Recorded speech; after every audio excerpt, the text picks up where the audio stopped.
매일경제TV 조간 헤드라인입니다. 봉준호 감독의 기생충이 미국 아카데미에서 최고 영예인 작품상을 비롯해 감독상, 각본상, 국제장편영화상 등 주요 4개 부문을 휩쓸었습니다. 전 세계 여행을 전담해온 호텔앤에어닷컴 청산이 초읽기에 들어갔다라는 소식에 여행 항공업계가 큰 충격에 빠졌습니다. 지난해 국세가 정부가 계획한 것보다 1조 3천억 원 덜 거치면서 2014년 이후 5년 만에 세수 결손이 발생하게 됐습니다.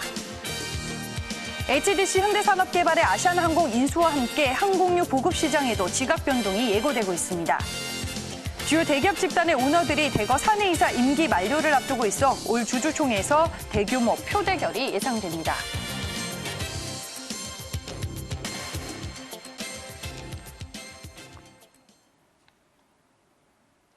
네, 2월 11일 화요일 오늘자 매일경제신문의 주요 경제 이슈들 정리해보는 시간입니다. 보다 자세한 얘기는 이종근 시사평론가와 나눠보겠습니다. 안녕하세요.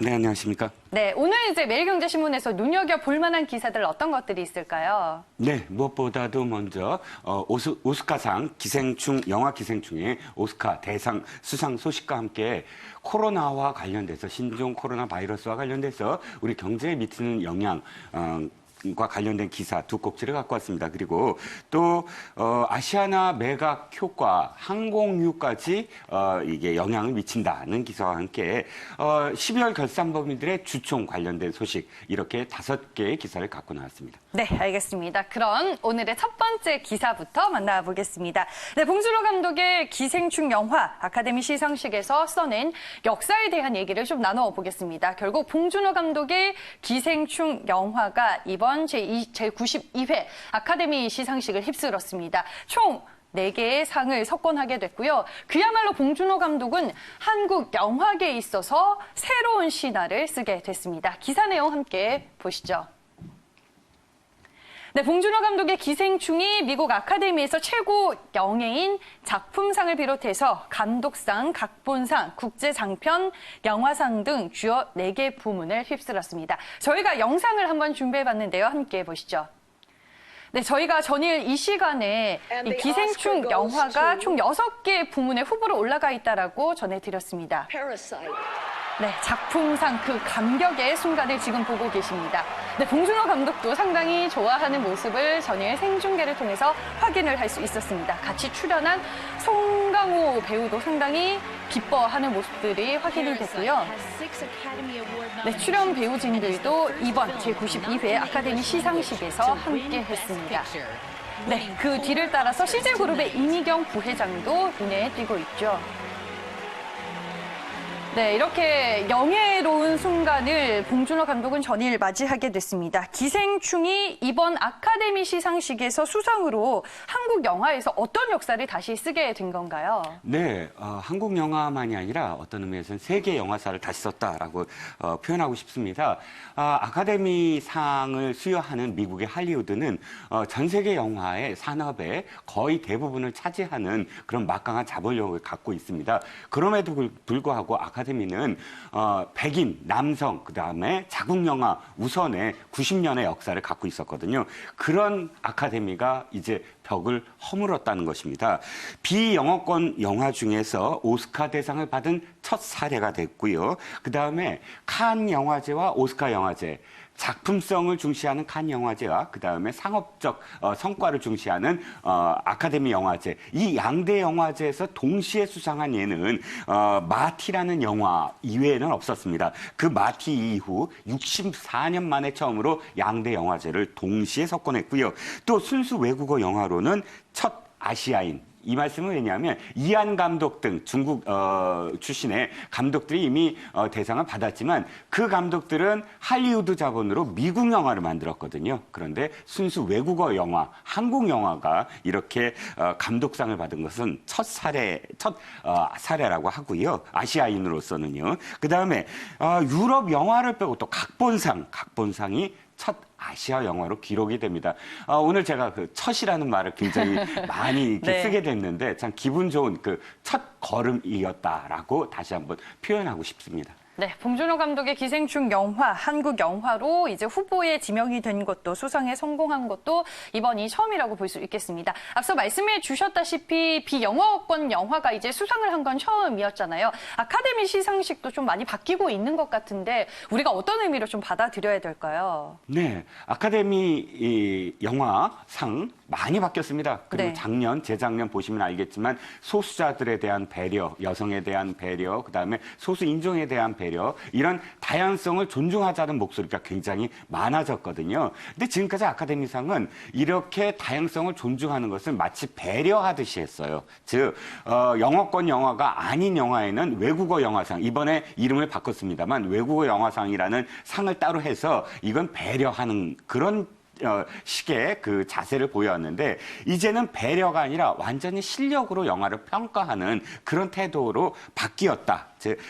이번 저희 기생충 영화도 여러 가지 상들이 있지만 그야말로 작품의 질, 퀄리티를 따지는 그런 그 부문에만 우리가 수상을 했다는 거예요. 각본상이라든지 네. 또는 감독상이라든지 작품상이라든지 빅3를 모두 다 이렇게 준 건 배려가 아니라 그야말로 실력으로 평가를 했다. 이렇게 판단할 수가 있고요. 한 가지 더 덧붙이고 싶은 말씀은 경제적 효과도 좀 바라봐야 되잖아요. 네. 경제적 효과도 사실은 대단합니다. 일단 오스카 범프라고 해서 오스카상을 수여한 영화가 그 다음에 수상한 이후에 벌어들이는 수익 어마어마하게 커져요. 물론 기생충에 대한 어떤 효과도 있겠지만 그러니까 한류가 지금까지는 뷰티라든지 팝이라든지 케이팝 이렇지만 이제 영화가 그야말로 외국 사람들에게 브랜드, 한국 한류의 영화까지 포함되는 그런 효과. 마지막으로 관광 또는 제조, 수출 이런 부분에까지 브랜드 인지도가 높아질 것이다. 전체적으로 상당히 큰 어떤 경제적 효과도 우리가 누릴 수 있다라고 표현하고 싶습니다. 네, 알겠습니다. 100년 한국 영화사에 그리고 92년 아카데미 시상식 역사에 한 획을 긋게 된 봉준호 감독의 얘기로 저희가 첫 번째 기사 만나봤습니다. 양손에 오스카 트로피를 쥐고 환하게 웃고 있는 봉준호 감독의 사진이 오늘자 매일경제신문 1면에 실려 있었습니다. 다음 두 번째 기사로 넘어가 볼게요. 네, 지금 신종 코로나 바이러스 사태로 여행사들이 도미노 부도설에 휩싸여 있는데요. 두 번째 기사로 만나보겠습니다. 요즘에 이제 여행 취소하시는 분들이 또 상당히 많습니다. 환불이 이어지자 여행업계는 지금 감원으로 버티기 작전에 들어갔고요. 하지만 여행사 입장에서는 이대로는 3월도 못 넘긴다라는 얘기가 나오고 있습니다. 그만큼 상황이 지금 상당히 어려운데 기사 내용을 통해서 좀 자세한 얘기를 들어보도록 할게요. 네, 전 세계 여행을 전담해온 호텔앤에어닷컴 청산이 초읽기에 들어갔다라는 소식에 여행, 항공업계가 큰 충격에 빠졌습니다. 지난해 일본 여행 이제 거부 운동으로 한 차례 강타당했었던 국내 여행업계가 최근에는 중국발 신종 코로나 바이러스로 인해서 벼랑 끝에 몰리고 있습니다. 여행업계가 지금 줄도산 위기에 처한 건가요? 네, 그렇습니다. 12월, 1월, 2월 이것이 이제 겨울 방학과 휴가 성수기고요. 또 여름 6, 7, 8월이 여름 성수기입니다. 이 성수기를 통과하면서 벌어들인 수익으로 1년에 총 예산을 잡으면서 버틸 수 있는데요. 지금 작년 12월부터 생각해 보시면 노 저펜 운동, 그러니까 일본 수요가 줄어들었죠. 그다음에 홍콩 수요 줄어들었죠. 여기에 설 연휴를 또 누려야 되는데 코로나 바이러스까지 네. 이 3대 트리플 악재가 겹쳤습니다. 그리고 2월이 이렇게 지나가면 3월 그야말로 여행업계에서는 빙하기로 접어드는 것이거든요. 그렇기 때문에 상당히 지금 불안합니다. 일단 여행업계의 1, 2위 업체라고 할 수 있는 하나투어, 모두 다 무급휴직이나 안식년을 확대하거나 또 주 3일째 버티기에 돌입을 했고요. 그럼에도 불구하고 이제 이 중소업체 중에 4개 업체가 폐업 신고를 했다는 소식입니다. 즉 2018년에도 탑 항공 여행사를 비롯해서 부도 도미노 위기에 직면한 적이 있거든요. 이번에도 그 전철을 밟는 게 아닌가 하고 여행업계에서는 굉장히 지금 불안해하고 있는 그런 상황입니다. 네, 말씀해 주셨다시피 일부 여행사들은 뭐 이미 문을 닫기도 했는데요. 여행업계 내에서는 이제 정부의 지원 요청을 하는 것도 같더라고요. 어떤 구제 방안들이 좀 있을까요, 그러면? 네, 실질적으로 피해액이 어마어마합니다. 일단 외국에서 우리나라로 들어오는 특히 중국인들이 방한 취소, 환불이 굉장히 많았는데 6만 3천 명 정도가 여행을 취소해서 310억 원의 피해를 봤고요. 그러니까 그건 우리나라가 이제 외국에 특히 중국에 가는 그런 취소를 말씀드린 거고요. 중국인들이 방한하는 것도 역시 66억 원 정도의 피해를 봤습니다. 우리가 지금 여행업계가 협회를 중심으로 해서 정부에 특별 융자금을 지원 요청을 했는데요. 사스 때와 메르스 때도 역시 지원 요청을 했습니다. 특히 메르스 때는 특별 융자금 700억 원을 지원을 받았는데요. 일단 항공업계의 예를 봤을 때 항공업계는 정부가 단계별로 지원 방안을 마련했습니다. 여러 가지가 있는데요. 예를 들어서 슬롯 미사용분을 회수하는 것을 유예했다든지 또는 사업계획 변경이나 부정편 운항 등 이런 행정들 이런 사업계획을 냈을 때 변경을 냈을 때 빨리빨리 행정 지원을 할 수 있도록 하는 그런 여러 가지 단계별 지원을 하고 있습니다. 지금 여행업계에서도 특별 융자금만이 아니라 다른 지원을 정부가 모색해달라라고 요구를 했고 정부도 즉각적으로 지금 어떻게 지원을 할 것인가 하고 고민에 들어갔다는 소식입니다. 네, 알겠습니다. 일단 뭐 구멍난 독에 돌을 받고는 있지만 과연 여행업계가 버텨줄 수 있을지가 모르겠습니다. 자, 다음 세 번째 기사 살펴보도록 할게요. 이번에는 구멍난 세수에 대한 기사가 오늘자 매일경제신문 8면에 실려 있습니다. 세수와 관련된 얘기를 좀 나눠볼까 하는데요. 세율 인상에도 불구하고 수출 부진으로 주요 대기업들의 영업이익이 급감을 하면서 일단은 법인세가 감소를 하게 됐고요. 여기에다 이제 엎친 데 덮친 격으로 코로나 바이러스 사태가 일어나면서 올해는 그야말로 걱정이 더 크다고 합니다. 기사 내용 함께 보시죠. 네, 2018년까지 4년 동안 이어졌었던 세수 호황이 지난해 막을 내린 것은 우리나라 경제가 수출과 내수 가릴 것 없이 모두 동반 부진에 빠졌기 때문입니다. 지난해 이제 국세가 정부가 계획했던 것보다 1조 3천억 원 덜 거치면서 2014년 이후 5년 만에 세수 결손이 또 발생을 하게 됐다고 합니다. 구체적으로 이제 세수 결손이 발생한 배경과 이유부터 정리를 해봐야 될 것 같아요. 네, 그렇습니다. 정부가 지금 문재인 정부 들어서 슈퍼 예산이라고 해서 400조에서 500조 원을 돌파하지 않았습니까? 사실 이명박 정부 시절만 하더라도 200조 원대였는데 박근혜 정부 들어서 2015년부터 2018년까지 계속 수출이 호황을 계속 되다 보니까 법인세가 굉장히 많이 거쳤거든요. 그래서 사실 문재인 정부 들어서 굉장히 많이 걱정을 했지만 문재인 정부 측의 어떤 이야기는 이겁니다. 수출이 호황이니까 법인세 부문에서 굉장히 뒷받침해 줄 것이다 하는 그 이유로 슈퍼 예산의 어떤 이유를 들었는데 바로 법인세가 기업들의 수출 부진 또 내수 부진으로 인해서 굉장히 지금 부진하고 있다라는 소식입니다. 5년 만에 그야말로 동반 부진을 해서 세수 결손이 일어났는데요. 작년에 세수 결손이라 하면 지금 걷어들인 어떤 그런 세금, 세수가 이미 그 전에 예상했던 세수보다 낮았을 때 벌어지는 결과입니다. 그래서 결과적으로는 반도체 업황 부진, 그다음에 여러 가지 어떤 글로벌 경기 침체 이런 것들이 작년에 법인세가 굉장히 부진한 원인으로 보여지고요. 실질적으로 거친 금액을 보면 72조 1,743억 원입니다. 원래 세입 예산에 잡힌 것은 79조 2,501억 원으로 약 한 7조 원가량이 지금 덜 거친 것이죠.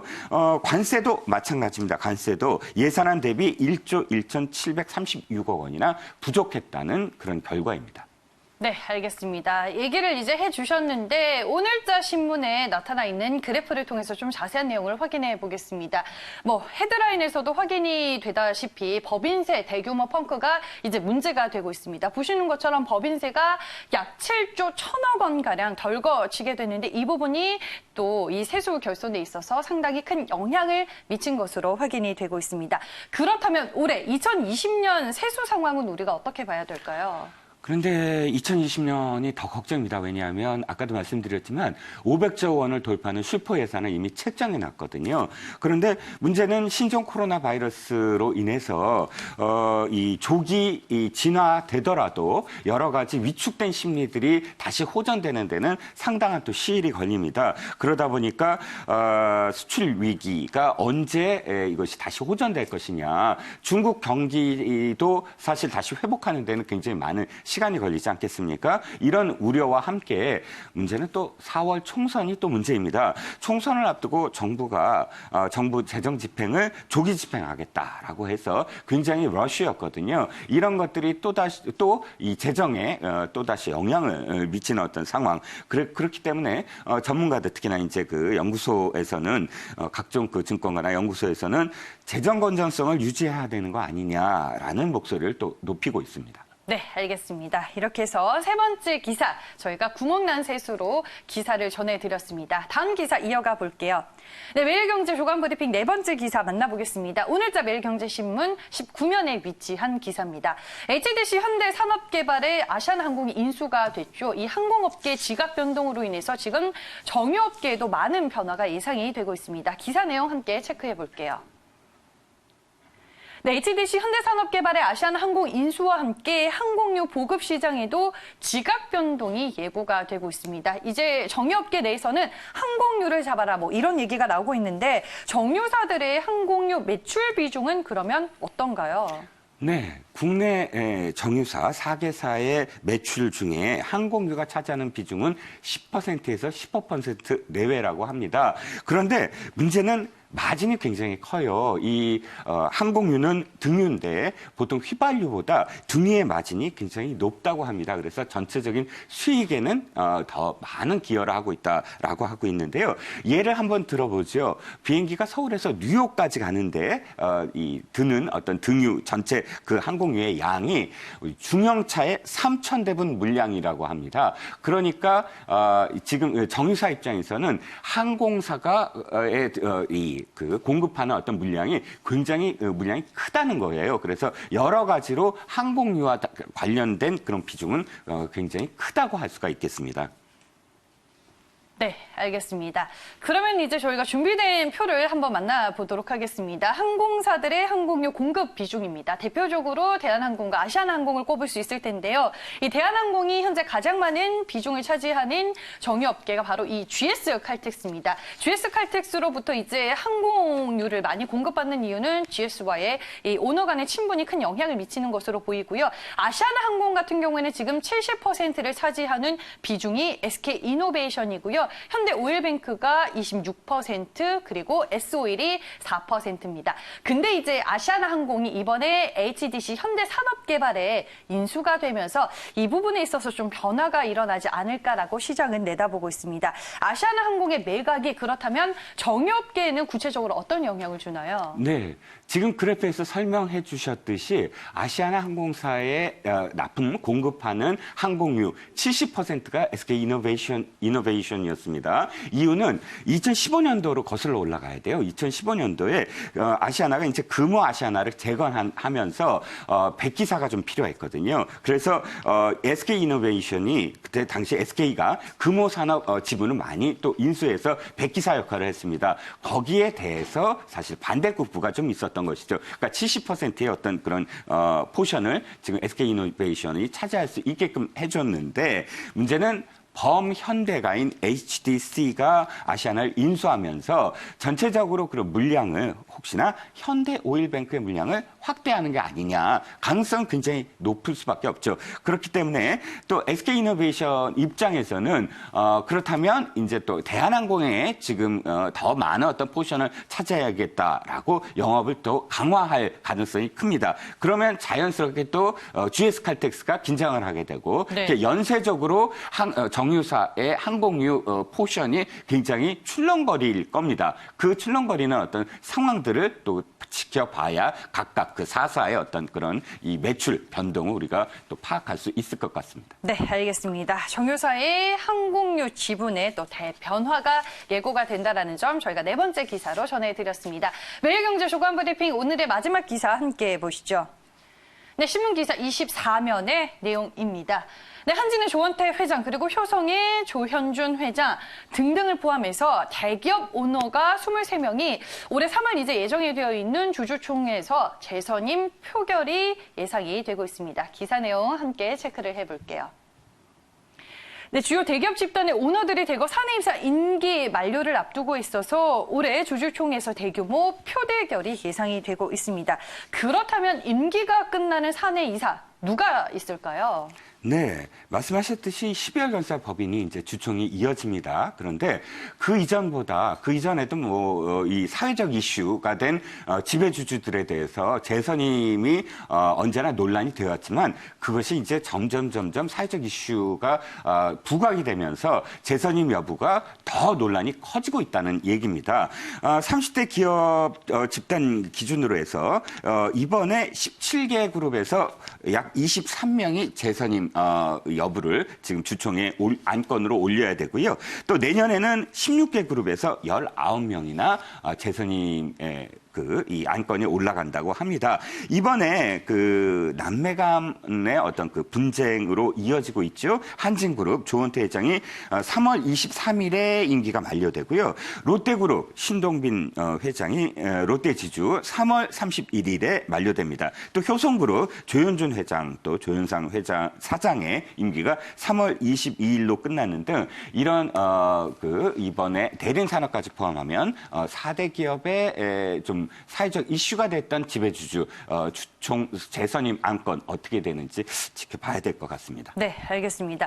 그렇다면 이제 실제 임원의 재선임 부결 가능성은 어느 정도로 저희가 봐야 되나요? 그런데 사실 표대결로 가게 되면 또 지배주주들이 그 주총 전에 상당히 또 이 많은 어떤 그런 그 과정을 또 겪기 때문에 이 표대결로 가서 재선임이 부결될 가능성이 높지는 않습니다. 하지만 이렇게 그 안건이 올라가고 또 주총에서의 어떤 과정들이 시끄러워지면서 논란이 커지면 기업의 이미지에 어떤 문제가 생기거든요. 그렇기 때문에 논란 자체가 기업의 부담이라고 할 수 있겠죠.